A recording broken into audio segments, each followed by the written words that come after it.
Hello, it's Don. I'm back working on the PANGA. A lot of stuff I just can't video. I can't get in there. Can't do it. So right now we're tackling the wiring, as we said earlier. Nothing worked in this boat. The bilge pump didn't work. The lights didn't work. Nothing worked. So I just you can kind of peek around and see all the wires are hanging out. I got steering out.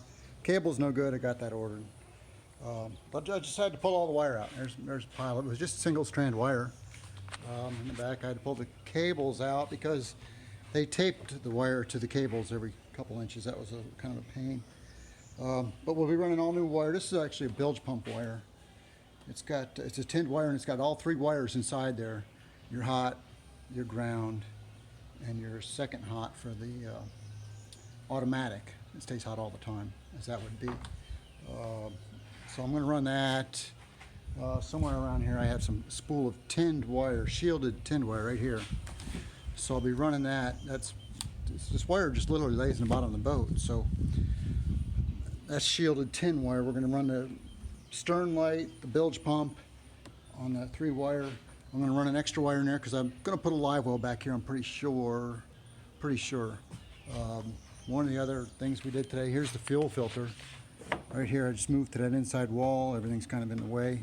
It's a good Raycor filter, but just through bolted right here. It was real nice, came out nice. The previous owner had it back here. Don't know how this is going to show. But it was down in that well and it was screwed to the back wall. And wouldn't you know, I was down here cleaning and doing stuff and I say, right there, can you see that? That's where one of the screws was sticking an inch out the back. I'm like, oh my God, I guess I better make sure there's no bilge pump screws sticking on the bottom. So, same old, same old. People just shouldn't be working on boats. The motor's done. I got the new water pumps in it. All the anodes have been changed in it. The trim pump gave me troubles. I had to put new brushes in it and a new blower bearing, fresh seal. It had just a little bit of water in it, enough to cause problems. But you can see there's no cable hooked up now. That's free as can be. We got that working good. So here we go. We're doing wiring. Like I said, I'm just crawling around and up and down, back and forth, and there's just no way to video it. But I got a nice switch panel actually going to fit right in that hole exactly. So I don't have to patch and redo and all that. So for right now, the plan is we're going to stay with the console. We're going to run it the way it is for a while and make sure that we like it what we got. And then we'll go from there.